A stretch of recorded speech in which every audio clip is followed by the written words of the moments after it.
When we talk about anything, we talk about experience. Any word we use isn't a thing in itself, but only a proxy for a direct experience. This should be obvious, but it's all too easily forgotten. Why is that? Because language is just so hypnotizing. It's always right there, in your face. There's hardly room for any gaps. And the thoughts in your mind are convincing. They seem to represent your interests. They claim to be about you. They appear to accurately reflect the world out there. The conceptual worlds we build grab our attention, our identity, our sense of meaning and purpose and belonging. They allow us to create the illusion of a shared reality we all inhabit. But the only thing that claims that thoughts are an accurate representation of reality is more thoughts. It's thoughts, forever pointing back at each other, forever avoiding responsibility. You might think that this isn't that much of a big deal, that everyone knows the thought watermelon isn't the actual watermelon, that words are just sounds meaning what we want them to mean. But it's way more deceiving than that. Words have most of us bamboozled to a degree that could be described as nearly absolute. Take stock of your beliefs, your preferences, your ideas, your allegiances, and you'll begin to see that everything you know about yourself and the world is an endlessly complex web of vocabulary strung together by forces you couldn't point at if you tried. Words aren't merely a way for us to communicate about what we experience. They are tools of manipulation and weapons of destruction, and you can't avoid wielding them.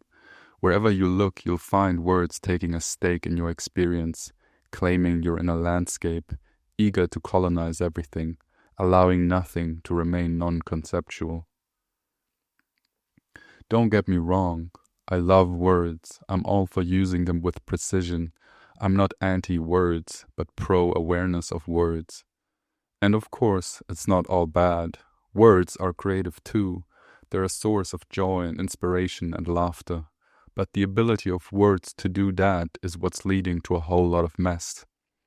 Look at the world that's portrayed to us through screens. Look at the discussions, debates, fights people are having. Each side is arguing for its delusions. Words are the weapon of choice because of their powerful shape-shifting ability.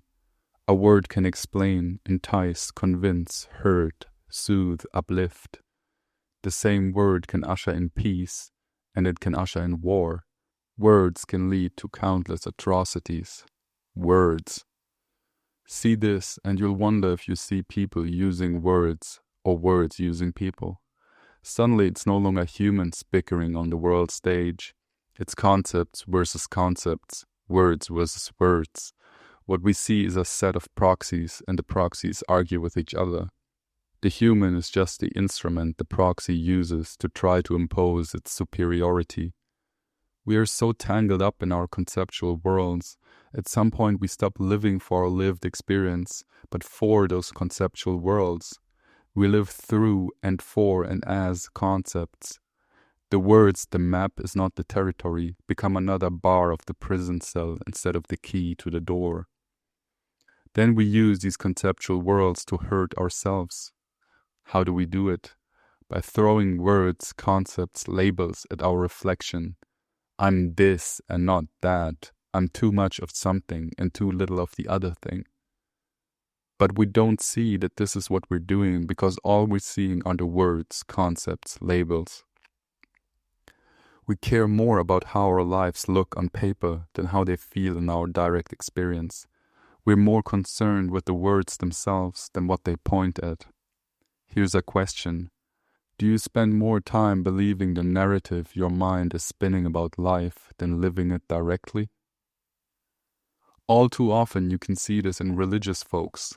They care more about the concept of religion than the religious experience. They become loyal to the labels, not the lived experience. Ironically, the core of religion is seeing before, behind, beyond the labels, and noticing the truth of experience directly. You might think those people are just brainwashed fools, but don't be fooled. This isn't reserved for any group of people. Scientists aren't exempt either. Remember when you became defensive because someone said a word to or about you? What have you become defensive about, and on whose behalf? A label, a word. Yes, words can hurt, but why should they? They only hurt because we elevated them to something they aren't. We elevated them to truth. But I'm not saying they shouldn't affect you. What I am saying is, notice that the reactivity to words prompts you to defend other words, and notice that there's nothing actually forcing you to do so. Words become our unseen cage, and part of its genius is that it has us convinced it's a cathedral. We can't describe our prison without using the prison. The question is, are you standing inside or outside its walls? Words control us, and we use words to control others, and we want to control which words others are allowed to use. Truly, words are the most powerful weapon there is. Sure, someone might press a nuclear button, but before that, the words "press the button" will give the order. The problem isn't with words themselves, but our misunderstood relationship with words. Words should be flexible. Using them should be playful. Words are metaphors, symbols, approximations, guesses, not truth. No one needs to be afraid of words or emotionally involved in them. When a word becomes sacred, it starts to rot and die, and the people who have taken it for sacred will hurt and kill and die for a rotting corpse. The word God is no longer a loose label pointing at the inconceivable absolute, but a wall against reason and logic, a tactical command leading armies, a moral license to kill. The word awareness or consciousness can be a pointer to our non-conceptual nature, or who we are beyond the words, or it can be another identity snare, redressing the same illusion and adding a crown on top, elevating the word to godhood. No, I'm not saying we shouldn't have a shared agreement on what words mean. I'm saying we should have a shared agreement that words aren't ever about reality, but about our experience. What does this mean for you? By the way, this is only about you. It's not about convincing others. It's about loosening your own grip on words, or rather loosening the grip of words on you. Let's call this the Zen of words. Be free with language. Don't worship it, dance with it. Don't take the strings of words you share so seriously. Don't hang onto any one word. Describe what you mean instead of pretending abstract words mean something solid. Trade them in, play with them. Who cares? Don't chase the perfect word. There is none. Leave room for not knowing what to say. Say it anyway. Don't filter because you're afraid of using the wrong word. Laugh at your wrong use of words. And above all, have fun with words, because why not?